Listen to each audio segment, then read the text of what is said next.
Halo pemirsa, kembali lagi bersama dengan Akademi Aliarkam.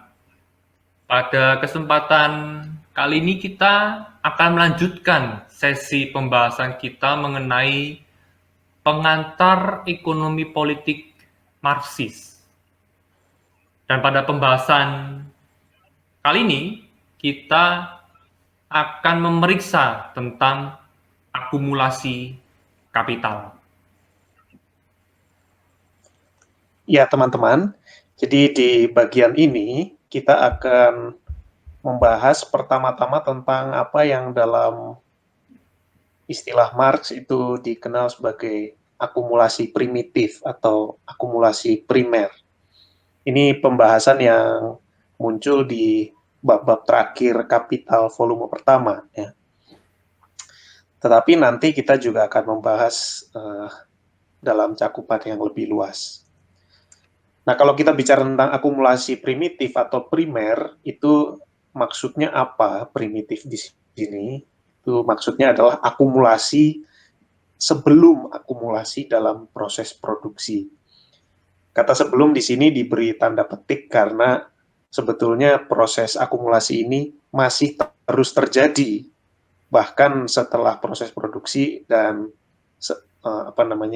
di kesempatan-kesempatan berikutnya. Tetapi kalau secara umum kita bisa mengatakan bahwa proses akumulasi primitif ini terjadi di mana ada proses di mana pekerja independen itu terpisah dari alat produksinya. Di sini terpisahnya pekerja dari alat produksinya ini terjadi secara paksa. Artinya kalau kita berbicara mengenai bagaimana kapitalis itu bisa memiliki sejumlah buruh untuk bekerja, mencurahkan tenaga kerjanya bagi proses produksinya, yaitu karena sebelumnya telah terjadi pemisahan pekerja independen dari alat produksinya ini. Sehingga ada supply tenaga kerja yang siap untuk dihisap. Nah,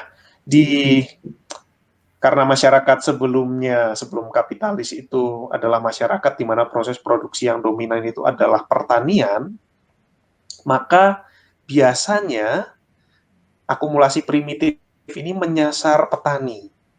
Petani yang bekerja di tanahnya sendiri, lalu di masa feodal itu, dari situ dia memberikan upeti kepada tuan tanah atau bangsawan feodal, tetapi lewat proses akumulasi primitif ini mereka dicerabut dari tanahnya. Sehingga mereka tidak punya pilihan lain kecuali menjual tenaga kerjanya kepada pemilik modal dan pemilik alat produksi. Nah, ini terjadi di Inggris, di mana kapitalisme di masa awalnya itu berkembang paling pesat. Nah, di Inggris itu juga yang terjadi, ada penutupan tanah-tanah.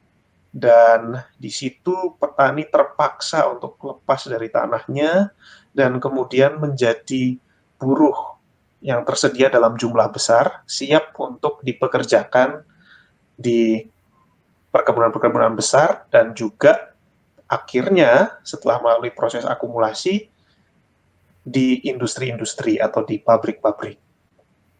Tetapi proses ini terus terjadi dan sampai hari ini kita bisa menemukan begitu relevan dalam kehidupan sehari-hari kita di Indonesia, di mana kita terus melihat berita-berita tentang petani yang digusur dari lahannya untuk tambang, untuk bandara, untuk pembangunan pabrik, dan lain sebagainya. Nah, akumulasi primitif ini fungsinya antara lain dia bisa menciptakan surplus pekerja, atau dia menciptakan dalam istilah yang terkenal itu adalah suplai pasukan buruh yang siap untuk dihisap. Tetapi juga akumulasi primitif ini memperluas ruang gerak kapital. Artinya bagaimana kapitalisme yang tadinya dari Eropa saja, kemudian bisa berkembang sampai sekarang mendominasi seluruh dunia, itu melalui proses-proses seperti ini. Ada perampasan-perampasan tanah, ada ada penundukan, ruang-ruang baru di mana dari situ tersedia surplus pekerja. Nah, kalau kita berbicara tentang proses akumulasi primitif di Indonesia, ini pun juga terjadi ya, dan kalau kita mengikuti buku dari Dede Mulyanto, Genealogi Kapitalisme, yang dengan baik sekali menjelaskan tentang kapitalisme dalam bahasa Indonesia. Beliau menjelaskan proses ini kalau di Indonesia itu kira-kira 2 titik pentingnya itu adalah 1830, di mana mulai ada kebijakan tanam paksa dari Belanda, sehingga petani-petani terpaksa dicabut dari tanahnya yang tadinya memproduksi itu untuk kebutuhannya sendiri, pekerja independen, sekarang harus menanam sesuatu yang bukan untuk kebutuhannya sendiri, tetapi untuk dikomersilkan.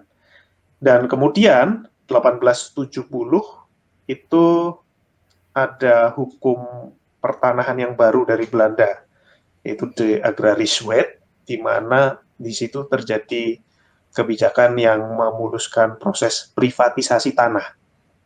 Nah, dari sini banyak petani yang tercerabut dari tanahnya dan kemudian menjadi pasukan suplai tenaga kerja yang dalam jumlah besar. Nah, lalu perkembangan produksi kapitalis setelah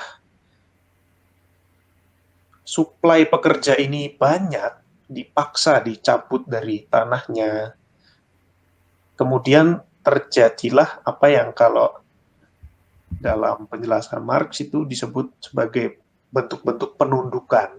Jadi kapitalisme itu selalu prosesnya penundukan, khususnya penundukan buruh. Penundukan formal yang pertama. Apa itu penundukan formal? Penundukan formal itu adalah di mana pekerja itu direorganisasi, ya, dari tadinya pekerja secara independen atau pedagang kecil, kemudian setelah digusur dari mata pencariannya, dari alat produksinya, lalu direorganisasi menjadi lapisan buruh yang siap untuk dipekerjakan, dan khususnya biasanya di pabrik, yaitu disiapkan untuk bekerja, untuk dihisap oleh si pemilik modal. Lalu setelah proses penundukan formal, ini disebut formal karena ya resminya masih secara resmi ya dia ditundukkan. Tetapi yang betul-betul real, penundukan real itu terjadi ketika pekerja itu sudah ada di dalam proses produksi, sehingga dia begitu terintegrasi dalam mesin produksi kapitalis ini, sehingga dia begitu terasing dari dirinya sendiri, dari pekerjaannya sendiri, dan betul-betul terintegrasi di dalam mesin produksi kapitalis yang tidak manusiawi itu. Nah, jadi melalui proses-proses inilah pekerja disiapkan untuk dieksploitasi dalam proses produksi kapitalis.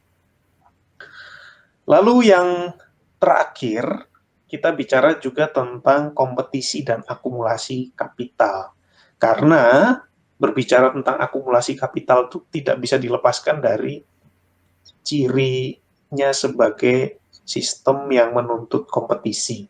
Jadi kita bisa sebut adanya imperatif akumulasi dalam kapitalisme. Dan kita bisa melihat bagaimana kapitalisme itu menuntut kompetisi, ya, karena kemungkinan untuk mengakumulasi kapital yang tidak ada di dalam moda produksi sebelumnya, dia menuntut kompetisi. Orang jadi dipacu untuk berlomba-lomba mengakumulasi supaya dia bisa lebih siap dalam kompetisi dengan kapitalis lainnya. Lalu dari kompetisi itu, lalu itu mendorong juga proses inovasi yang terus-menerus. Kita lihat sendiri hari ini, smartphone kita ganti terus modelnya. Menuntut inovasi yang terus-menerus. Karena apa? Karena kalau tidak begitu, dia akan segera kalah, tergusur dari yang lain. Lalu inovasi dan kompetisi ini pada akhirnya menimbulkan monopoli, karena yang kuat akan memakan yang lemah, dan monopoli itu membawa pada konsentrasi kapital di titik-titik tertentu. Hari ini kita melihat kapitalisme itu begitu terkonsentrasi di perkotaan, di negara-negara barat. Kita melihat konsentrasi kapital itu misalnya di Indonesia, jelas sekali konsentrasinya di Jakarta besar sekali. Atau di dunia secara keseluruhan, di negara-negara Amerika, Eropa, Australia. Nah, dan proses ini mengakibatkan atau menjelaskan adanya hukum besi dalam kapitalisme. Yaitu kalau digambarkan di sini dengan istilah akumulasi atau mati. Kalau tidak mengakumulasi, dia akan mati. Karena tidak akan sanggup berkompetisi dengan kapitalis-kapitalis lainnya yang terus berinovasi. Nah, ini sebabnya akumulasi nilai lebih oleh si kapitalis ini bukan dikarenakan karena dia jahat, begitu ya. Jadi kalau dalam analisis moral atau agama itu kan kadang-kadang ya digambarkan menyayangkan kapitalisme tapi lalu menyalahkan si pemilik modal, ya dianggap jahat ya. Tetapi sebetulnya si pemilik modal ini juga tidak punya pilihan banyak karena adanya hukum besi dalam kapitalisme. Jika dia tidak mengakumulasi, jika dia tidak menyerap nilai lebih dari proses produksinya, jika dia tidak terus berinovasi, maka dia akan kalah dalam kompetisi dan tergerus oleh monopoli dan konsentrasi kapital di titik-titik pusat tertentu. Nah, proses-proses yang seperti ini, hukum besi akumulasi dan juga akumulasi primitif yang terus terjadi ya, di mana kapital terus berekspansi ya, karena hukum akumulasi ini yang mengakibatkan bahwa kapitalisme itu mau tidak mau akan berujung pada imperialisme. Imperialisme itu niscaya dalam tatanan kapitalisme. Karena dia harus terus berekspansi, harus terus berakumulasi, dan untuk itu dia harus membuka ruang-ruang baru, harus menghisap lebih banyak lagi. Oke, itu saja hari ini kalau kita belajar dari sini, sebetulnya ini prinsip-prinsip dasar yang bisa menjelaskan kepada kita dalam skala yang lebih luas. Misalnya, mengapa ada imperialisme Amerika hari ini? Bukan karena Amerika jahat atau gimana, bukan hanya karena itu saja, tetapi ya karena mereka menjadi pusat konsentrasi kapital, dan dari sana surplus itu begitu banyak di sana. Itu sebabnya bisa, misalnya mengapa anggaran militer Amerika kira-kira sekarang ini per tahunnya 750 miliar dolar, karena ada begitu banyak surplus yang pergi ke sana, dan itu digunakan untuk mengembangkan akumulasi ini lebih lagi dan lebih lagi. Oke, itu dulu penjelasan dalam sesi kali ini. Kita akan lanjutkan dalam sesi-sesi berikutnya. Ya teman-teman, jangan lupa untuk subscribe akun YouTube kami bagi yang belum subscribe.